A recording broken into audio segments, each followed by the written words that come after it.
কালো পিঁপড়ার রানী মাত্র একবার চিনির টুকরো কামড়াতেই শতাব্দীর সবচেয়ে বড় যুদ্ধ শুরু করে ফেলেছিল। তার বাচ্চা জন্ম দেওয়ার গতি এত দ্রুত ছিল যে পাশের মেয়ে পিঁপড়ারাও তাক লেগে গিয়েছিল। কয়েকদিনের মধ্যেই তার এত সন্তান হলো যে ব্ল্যাক অ্যান্ড কিংডম একদম শক্তিশালী হয়ে উঠল। এই দৃশ্য একটি লাল পিঁপড়া গোয়েন্দা দ্রুত নিজের কলোনিতে ফিরে গিয়ে রানীকে সব জানিয়ে দেয়। লাল পিঁপড়ার রানী জানতে পারে যে ব্ল্যাক অ্যান্ড রানীর সংখ্যা ভয়ঙ্করভাবে বেড়ে যাচ্ছে। সে দেরি না করে পুরো সেনাবাহিনীকে যুদ্ধের জন্য প্রস্তুত করে। অন্যদিকে ব্ল্যাক অ্যান্ডরা বুঝতেই পারেনি যে তাদের উপর আক্রমণ আসছে। পরের সকালে ভয়ঙ্কর গর্জনের মতো শব্দে সব পিঁপড়া ঘুম ভেঙে গেল। বাইরে তাকিয়ে তারা দেখে বিশাল লাল পিঁপড়ার সেনাবাহিনী সোজা তাদের দিকে ধেয়ে আসছে। একটু পরেই লাল পিঁপড়ারা চারদিক থেকে ব্ল্যাক অ্যান্ডসদের ঘিরে ফেলে। তাদের হাতে নানা ধরনের অস্ত্র। স্পষ্ট বোঝা যাচ্ছিল তারা ব্ল্যাক অ্যান্ডসদের পুরোপুরি শেষ করে দিতে এসেছে। লাল পিঁপড়া জেনারেলের একটি ইশারায় আক্রমণ শুরু হয়। বড় বড় পাথর ব্ল্যাক অ্যান্ডসদের কেল্লার দিকে ছোড়া হতে থাকে। তবে পাথরে তেমন ক্ষতি হয়নি, কিন্তু এর পর যা এলো তা আরো ভয়ঙ্কর। শত শত টুথপিক আকাশ থেকে তীরের মতো নেমে আসতে থাকে। ব্ল্যাক অ্যান্ড সৈন্যরা চারদিকে পড়ে যাচ্ছিল। ঠিক তখন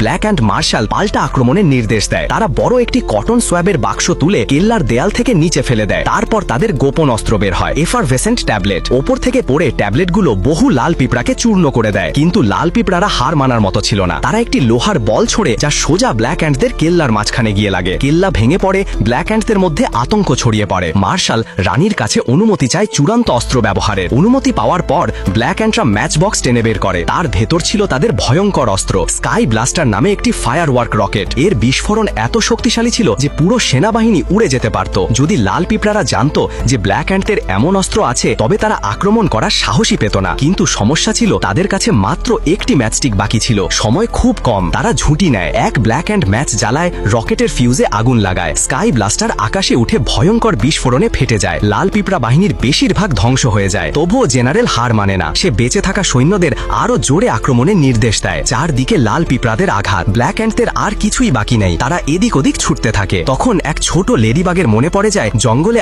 আরো একটি ম্যাচবক্স লুকানো আছে। সে জেনারেলকে জানায়, আর এখন ব্ল্যাক অ্যান্ডদের শেষ আশা সেই এক মিশন। ব্ল্যাক অ্যান্ডরা $100 একটি নোট নিয়ে কাগজের বিমান বানিয়ে ফেলে। লেডিবাগ তাতে বসে আকাশে উড়ে যায়। লাল পিঁপড়ারা তাকে থামাতে ইনসেক্ট স্প্রে ছড়ে, কিন্তু সে দ্রুত এড়িয়ে এগিয়ে যায়। বিমানটি মাটির কাছে পৌঁছতেই লেডিবাগ পাখা মেলে আকাশে উড়ে ওঠে। ব্ল্যাক অ্যান্ডরা তার উড়ন্ত ছায়া দেখে প্রার্থনা করতে থাকে সে যেন দ্রুত ফিরে আসে, কারণ ব্ল্যাক অ্যান্ড